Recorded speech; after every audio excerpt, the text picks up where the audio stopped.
Hello everyone, welcome to SPS biology classes. हम लोग यहाँ पे 11th क्लास का चैप्टर नंबर 3 वनस्पति जगत पढ़ रहे हैं। ठीक है, तो वनस्पति जगत में हम लोगों ने क्या शैवाल का वर्गीकरण पढ़ लिया है। 3 प्रकार के होते हैं। ठीक है, रोडोफाइसी, आपकी फियोफाइसी और क्लोरोफाइसी, तीनों को हमने पढ़ लिया। अगर आपने अभी तक वो वीडियो नहीं देखी है हमारी, तो जाकर के डिस्क्रिप्शन में लिंक पड़ा हुआ है और चैनल पे प्लेलिस्ट बनी हुई है, आप वहां से जाकर के देख सकते हैं। और आज का जो हम लोगों का टॉपिक है वो ब्रायोफाइट्स है। क्या है? ब्रायोफाइट्स। ठीक, आइए ब्रायोफाइट्स देखते हैं। देखिए, जो ब्रायोफाइट्स होते हैं उसमें मांस और लीवर वर्ड आते हैं। ठीक है, साइड में इमेज अभी दिख जाएगी आपको, तो आप वहां से देख सकते हैं। मांस आते हैं और कौन से आते हैं? लीवर वर्ड आते हैं। ठीक है, और फिर ब्रायोफाइट्स को पादप जगत का क्या कहते हैं? उभयचर। अगर क्वेश्चन बने, देखो नीट में बनता है और आपके ऐसे एमसीक्यू में भी बनता है कि पादप जगत के उभयचर किसे कहा जाता है, तो ब्रायोफाइट्स को कहा जाता है। किसको कहा जाता है? ब्रायोफाइट्स को कहा जाता है। फिर ये प्रायः आर्द्र, ठीक, आर्द्र छायादार स्थानों पर पाए जाते हैं। इसमें जो थैलस का मतलब होता है इसको रूट, ठीक है, थैलस को जो होता है रूट, स्टेम और लीव्स, ठीक, इनमें क्या डिवाइड नहीं किया जा सकता है। इसमें क्या डिवाइड नहीं किया जा सकता है, इसको कहते हैं थैलस। थैलस एक थैलस जैसी संरचना होती है, उसमें आप रूट और स्टेम और लीव का पता नहीं लगा सकते। एक थैलस जैसी संरचना होती है। ठीक है, तो और क्या होता है? पर्णहरित युक्त होते हैं, यानी कि ये कैसे होते हैं? इनमें क्लोरोफिल पाया जाता है। ठीक, और कैसे होते हैं? स्वपोषी होते हैं। जब क्लोरोफिल पाया जाएगा तो इसका मतलब कैसे होंगे? स्वपोषी होंगे। इनमें संवहनी ऊतक अब्सेंट होता है, यानी कि संवहनी ऊतक का मतलब है जो आपका जाइलम फ्लोएम होता है वो क्या होता है? अब्सेंट होता है। ठीक है, ये एक कोशिकीय, बहुकोशिकीय, मूलाभ यानी कि राइजोइट्स। देखिए, जड़ें होती हैं और जड़ें से भी बहुत पतले पतले निकले होते हैं, उनको कहते हैं राइजोइट्स। जैसे कि आपने देखा होगा कोई भी जैसे छोटा सा पौधा है, ठीक है, पौधा है या फिर ब्रायोफाइट्स हैं, जैसे कि आपने चट्टानों पे देखे होंगे या फिर मिट्टी में छोटे छोटे पौधे ऐसे निकले होते हैं, तो उनको जब आप ऐसे करोगे, उखाड़ोगे, तो देखोगे उनमें छोटी छोटी महीन सी जड़ें दिखती हैं, उनको कहते हैं राइजोइट्स। ठीक, राइजोइट्स कहते हैं। ठीक, ऐसे किसी पदार्थ से चिपके होते हैं। देखो, राइजोइट्स जो होता है उसके द्वारा क्या होते हैं? किसी भी पदार्थ से, यानी किसी जैसे मिट्टी से, चट्टान से क्या होते हैं? चिपके हुए होते हैं। ब्रायोफाइट्स की मुख्यिकाएं, जो उनकी बॉडी होती है वो कैसी होती है? अगुणित होती है, यानी कि हैप्लॉइड होती है।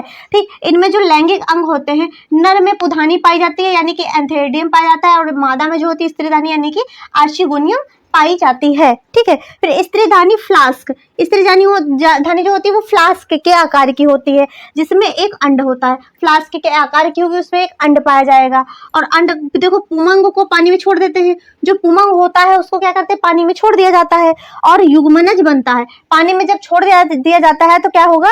तो अंड से क्रिया करके क्या युग्मनज बनेगा। ठीक, युग्मनज में न्यूनीकरण का क्या होता है? विभाजन ना होने के कारण उसमें युग्मनज में क्या होगा? न्यूनीकरण का विभाजन नहीं होगा। ठीक, ना होने के कारण बहुकोशिक बीजाणु, ठीक, बहुकोशिक बीजाणु कौन सा बनता है? स्पोरोफाइट बन जाता है। ठीक है, न्यूनीकरण विभाजन ना होने के कारण उसमें कौन? स्पोरोफाइट स्टेज बनती है। ठीक है, स्पोरोफाइट की कुछ कोशिकाओं को युग्मकोद भी देखो, कुछ कोशिकाओं में न्यूनीकरण विभाजन होता है। ठीक है, कुछ में नहीं होता है। जब देखो कुछ में क्या होता है? न्यूनीकरण नहीं होता है, तो वो स्पोरोफाइट बन जाती है। कुछ जो स्पोरोफाइट होती हैं उनमें क्या होता है? न्यूनीकरण का विभाजन होता है। ठीक है, जिससे क्या होगा? अगुणित बीजाणु जो होंगे, जो हैप्लॉइड सीड्स होंगे, ठीक है, बीजाणु जो होंगे वो क्या करेंगे? अंकुरित होकर के युग्मकोद विधि बना देते हैं। जो ये एक युग्मकोद विधि होती है, ये प्रकाश संश्लेषण के द्वारा क्या न्यूट्रिशन यानी कि भोजन बनाने का कार्य करती है। इसमें कहीं भी आपको थोड़ी सी भी दिक्कत हो तो आप क्या करेंगे? तो कमेंट सेक्शन में कमेंट जाकर के करना, तो आपके जो भी आपका डाउट होगा उसको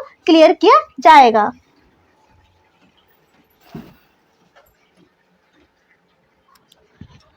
अब हम लोग देखेंगे क्या ब्रायोफाइट्स के आर्थिक महत्व क्या होते हैं। पहली बात तो जो ब्रायोफाइट्स है उसके आर्थिक महत्व बहुत ही कम है, जो है तो वो हम लोग देख लेते हैं। ठीक है, तो देखिए, जो आपका देखो मांस है, मांस की देखो फोटो आपको बगल में लगा दी जाएगी, आप वहां से देख सकते हैं। ठीक है, तो शाकाहारी स्तनधारियों, पक्षियों तथा अन्य प्राणियों को क्या भोजन प्रदान करते हैं। मांस क्या करते हैं? देखो, थैलस जैसी संरचना होती है, ये क्या करेंगे? शाकाहारी होंगे, स्तनधारी होंगे, पक्षियों को तथा अन्य प्राणियों को क्या भोजन प्रदान करने का कार्य करते हैं। स्फेग्नम जो है आपका, इसकी कुछ जातियां पीट प्रदान करती है। इसकी जो कुछ स्पेसीज होती है उनसे क्या पीट बनता है। ठीक है, पीट बनता है, जिसका उपयोग किसमें? ईंधन में, पैकिंग में। ठीक है, ईंधन में, पैकिंग में और सजीव पदार्थ को स्थानांतरित करने में, सजीव पदार्थ जो होता है उसको स्थानांतरित करने में करते हैं, क्योंकि इनमें देखो पानी रोकने की क्षमता बहुत ही अत्यधिक होती है। इनमें पानी रोकने की क्षमता बहुत ही अच्छी होती है, जिससे क्या होता है? ये सजीवों को स्थानांतरित करने में क्या करते हैं? सहायता करते हैं, ठीक है। अब लाइकेन जो होता है, लाइकेन आप पहले से ही पढ़ चुके हो, लाइकेन के बारे में जानते हो, ठीक है। इसके पहले की क्लास में लाइकेन के बारे में अच्छे से बताया गया हुआ है। तो लाइकेन तथा मांस सजीव हैं, ठीक है, दोनों क्या है, सजीव हैं, जो चट्टानों पर उगते हैं। कहाँ उगते हैं? चट्टानों पर उगते हैं, और इनका पारिस्थितिक दृष्टि से बहुत अधिक महत्व होता है। देखिए लाइकेन जो होता है, जो SO2 का जहाँ प्रदूषण ज्यादा होता है वहाँ पे लाइकेन्स नहीं मिलते हैं, ठीक है, लाइकेन्स नहीं मिलते। लाइकेन्स जंगलों में या फिर गांव वाली एरिया में ज्यादा मिलेंगे, ठीक है। और क्या हुआ, इन्होंने चट्टानों को अपघटित किया तथा क्या इन्होंने किया, क्या ये क्या हुआ, चट्टानों पर उगे, उगे चट्टानों पर, उसके बाद क्या किया, चट्टानों को अपघटित किया, मतलब यानी तोड़ा, तोड़ने के बाद क्या किया है, इनको देखो अपघटन करने के बाद इनको उच्च कोटि के, ठीक है, ताकि चट्टानों पे उच्च कोटि के पौधे उग सके, उनके योग्य बनाया, ठीक। ये लाइकेन और मांस का कार्य है, ठीक है। अब देखते हैं मांस। मांस जो होता है मिट्टी अपक्षरण नहीं होने देता। मांस क्या होगा, मिट्टी अपक्षरण नहीं होने देगा, यानी कि मांस जो होता है वो जो चट्टान होती है उसके ऊपर, चट्टान या मिट्टी के ऊपर मोटी सी परत बना लेता है। जब मोटी सी परत बना लेगा तो क्या होगा, जो बारिश का पानी आएगा उसमें क्या होगी, मिट्टी जो होगी उसका क्षरण नहीं होगा। तो वही लिखा है कि अपक्षरण नहीं होने देता है, ठीक है। ब्रायोफाइट्स जो होते हैं उनमें दो हम लोग एग्जाम्पल पढ़ेंगे, हमारी एनसीईआरटी में दो एग्जाम्पल लिखे हुए 11th क्लास में, लीवर वर्ट पढ़ेंगे, मांस पढ़ेंगे, ठीक है। तो दो भागों में क्या क्या है, इसको विभाजित किया गया है, ठीक है। तो लीवर वर्ट देख लेते हैं। देखो ये नमी जहाँ होगी, छाया जहाँ होगी, नदियों के किनारे दलदली स्थानों पर, ठीक है, गीली मिट्टी में है, पेड़ों की छालों पर, वहां पे भी नमी होती है, जाइलम फ्लोएम होता है उसमें। लीवर वर्ट की पादप काय जो होती है वो थैलासाप, ठीक है, यानी कि मार्केंसिया होती है, ठीक है, मार्केंसिया स्ट्रक्चर होता है। और थैलस जो होता है पृष्ठाधार तथा आधा स्तर से पूर्णतः चिपके हुए होते हैं, ठीक, पृष्ठाधार से या फिर आधे स्तर से क्या होते हैं, पूर्णतः ये चिपके हुए होते हैं, राइजोइड्स के द्वारा चिपके हुए होते हैं। आप स्क्रीनशॉट ले सकते हैं।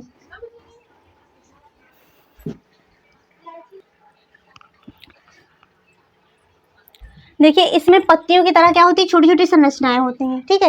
पत्तियों की तरीके क्या होंगे, इसे छोटी छोटी छोटी छोटी संरचनाएं होंगी जो तने की तरह दो कतारों में उगती हैं।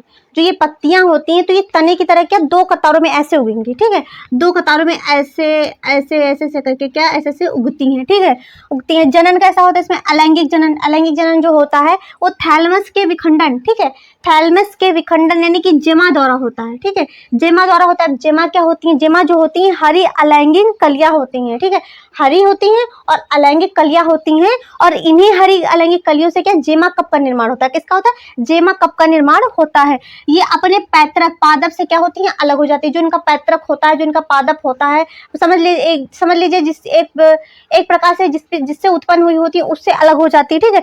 अलग होकर के क्या करेंगे, एक नया पौधा बनाती है, ठीक है, एक नया पादप बनाती हैं। और लैंगिक जनन के द्वारा नर तथा मादा लैंगिक अंग या तो उसी पर, ठीक, या तो उसी थैलस पर बनेंगे या फिर दूसरे थैलस पर जाकर के बनते हैं, ठीक है। स्पोरोफाइट में एक जो पाद होता है वो सीटा तथा कैप्सूल, ठीक, सीटा तथा कैप्सूल, कैप्सूल को जिसको मार्केंसिया होता है, ठीक है, मार्केंसिया जो होता है मियासिम के बाद क्या बनाते हैं, स्पोर बनाते हैं। मियासिम के बाद क्या बनाते हैं, स्पोर बनाते हैं, स्पोर बनाते हैं, यहाँ पे स्पोर लिख लेना, ठीक, स्पोर बनाते हैं, ठीक है।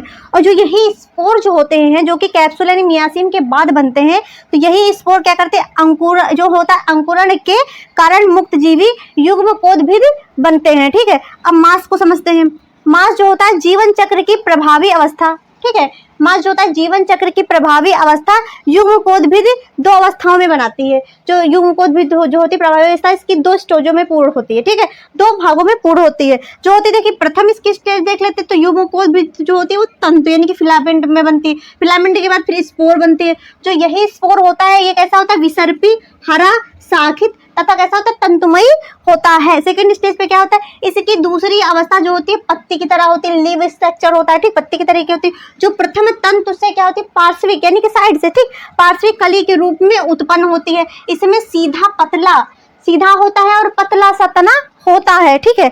और जिस पर सर्पिल रूप से पत्तियां लगी होती, कैसे, सर्पिल रूप से सांप के आकार से क्या होती है, पत्तियां लगी होती हैं। ये बहुकोशिक तथा शाखित, ठीक, बहुकोशित होती है। शाखित मतलब राइजोइड्स जो होते हैं, ठीक, राइजोइड जो मूलाभ होते हैं द्वारा क्या होते हैं, मिट्टी से जुड़े होते हैं, क्योंकि सर्पिलाकार होंगे, ठीक है, उसमें राइजोट्स निकले होंगे। राइजोट्स क्या करेंगे, मिट्टी के द्वारा उस सर्पिलाकार जो पेड़ होगा उसको क्या कर देंगे, सपोर्ट करेंगे, ठीक, खड़े होने के लिए। तो इतना आपको क्लियर हो गया होगा।